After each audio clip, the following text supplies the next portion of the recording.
안녕하세요. 테일보사입니다. 오늘은 고풀이에 대한 의미와 방법을 말씀드리겠습니다. 고라고 하는 것은 우리가 제자와 신령님 간에 문을 열어주고 통로를 연결을 해주는 게 고입니다. 또한 어떤 의미가 있냐면 죽은 사람의 영혼을 달래주기 위한 행위이기도 하다라는 거예요. 고라는 것은 우리가 매듭이라고 그러죠. 사회에서 발트는 매듭이 묶여있으면 뭐든지 안 좋잖아요. 그래서 매듭을 풀어주는 것을 고라고 한다라고. 고풀이라는 게 종류가 많이 있습니다. 뭐 천신고, 칠성고, 산신고, 영신고, 고가 종류가 많이 있어요. 매듭을 몇 개를 묶어야 되냐, 여기서 차이가 있습니다. 근데 요즘은 통상적으로 그냥 이런 거 저런 거 의미 없이 7개 내지 12개의 매듭을 묶어서 푸는 경우가 많은데, 틀렸단 말씀은 안 드릴게요. 근데 맞는 것도 또 아니다 라고 해서 무슨 고에서 몇 개를 묶어야 되냐, 이걸 말씀드리겠습니다. 맨 처음으로는 천신고라고 있습니다. 천신고는 말 그대로 하늘의 고입니다. 천신고는 9개의 고를 묶습니다. 9개의 고를 묶는데 첫 번째, 두 번째, 세 번째 고는 천신의 고를 묶는 거고, 네 번째, 다섯 번째, 여섯 번째 고는 지신의 고를 묶는 거고, 일곱 번째, 여덟 번째, 아홉 번째 고는 인신의 고, 곧 제자 자신의 고를 의미합니다. 그래서 천지인이라고 얘기하죠. 그래서 이 고를 잘 풀어줘야 되는데, 모든 고에 공통점이 있습니다. 고를 맬 때는 1번부터 고를 매지만 마지막에 끝마무리하는 고, 그 고가 9개가 됐든 10개가 됐든 12개 됐든 마무리하는 고에서 그 고를 잡고 뒤에서부터 풀어줘야 된다라는 거 공통적인 얘기고요. 그 다음에 이제 칠성고라고 있습니다. 이 칠성고는 말 그대로 7분의 성군님의 고를 풀어주는 거예요. 첫 번째로 이렇게 파군칠성 칠원성군님부터 고를 매기 시작해서 7번째 탐랑칠성 칠원성군님까지 고를 맨 다음에 풀 때는 역시 뒤에서부터 탐랑칠성 칠원성군님부터 해서 첫 번째 고까지 반대로 풀어준다라는 얘기고요. 그 다음으로는 이제 산신고라고 있습니다. 산신고는 12개의 고를 맵니다. 12개가 어떻게 구성되어 있냐면 첫 번째부터 9번째 고까지는 전국에 있는 팔도 명산에 있는 산신의 고를 의미하고, 나머지 3개의 고는 제자의 고다.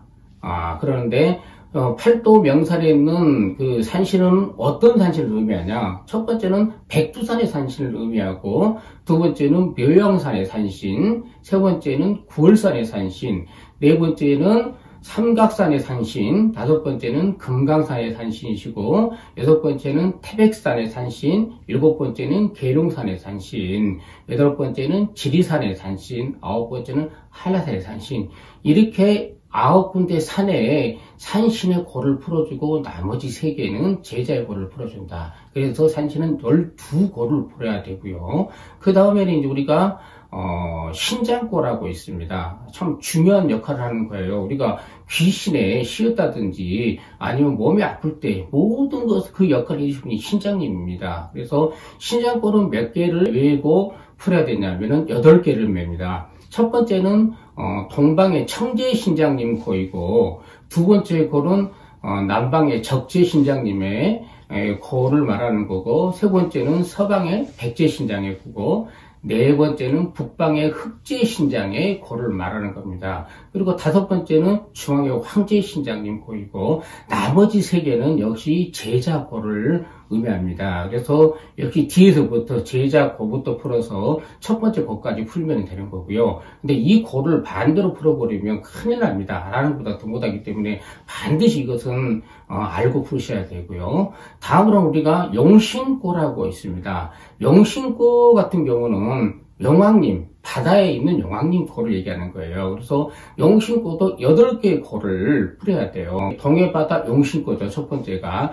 두 번째는 남해바다 용신을 말하는 거고, 세 번째는 서해바다 용왕님, 네 번째는 북해바다 용왕님, 그리고 다섯 번째는 중해바다 용왕님을 말씀하시는 겁니다. 그리고 나머지 고는 역시 제자님들의 고를 얘기하는 것이고요. 다음으로는 우리가 이제 선왕고라고 있습니다. 선황고를 말씀하는 건데, 선왕고도 8개를 맵니다. 근데 때로는 5개만 매도 상관은 없다라고 말씀드리고 싶은데, 아까 신장고하고 거의 비슷하게 나갑니다. 맥락이. 선왕에서 이제 어떤 문이 막혔다. 선왕은 문을 얘기하는 겁니다. 그래서 어떤 제자가 자기가 동방의 문이 막히면은 청색고로 풀고, 남방의 문이 막히면은 적색고로 풀고, 서방의 문이 막히면은 백색고로 풀고, 북방의 문이 막히면은 흑색고로 풀고, 중앙의 문이 막히면은 황색고로 푼다라고 하는데, 그냥 순서 상관없이 그냥 풀면 되는 겁니다. 이렇게 풀어도 되고, 거기다 3개 고를 더 묶어서 제자 자신의 고를 풀어줘도 무방하다라는 거고요. 다음 이제 군운고가 있습니다. 군운고는 아까 그 칠성고하고 같은 맥락에 되어 있는데 의미는 전혀 다릅니다. 그게 뭐냐면은 제자고를 풀어줄 필요가 없다라는 거죠. 군웅이라는 것은 우리가 전쟁에 나가서 죽으신 분들, 전쟁 영웅, 험하게 죽으신 분들을 군웅이라고 부릅니다. 근데 이분들은 9개의 고를 풀어주시면 됩니다. 9개 매듭을 메어서 풀어주시면 되고요. 다음에 이제 우리가 제일 중요한 조상고라고 있습니다. 조상고를 맬 때 요즘은 대부분이 12고를 맵니다. 자, 이거 맞습니다. 맞는데 무작정 12고를 매면 안 되고, 그 조상이 산신고에 맺혀 있으면은 12고를 매줘야 되고, 그 영가가 물에 용신고에 맺혀 있으면은 8개를 매줘야 되고, 그리고 칠성고에 맺혀 있으면 7개를 매줘야 된다. 그래서 맥락이 약간 좀 다릅니다. 무작정 12개를 매는 게 아니고, 어떤 조상이 어떤 고에 매여 있나, 이걸 보고 풀어주는 겁니다. 그래서 모르고 무작정 푸는 것보다 알고 풀면은 제자 생활하는데 훨씬 원활하게 풀리는 거고, 쉽게 해결할 수 있다라는 것을 말씀을 드리고 싶고요. 오늘 그 영상 잘 이렇게 시청하셨으면 구독과 좋아요 부탁드리겠습니다.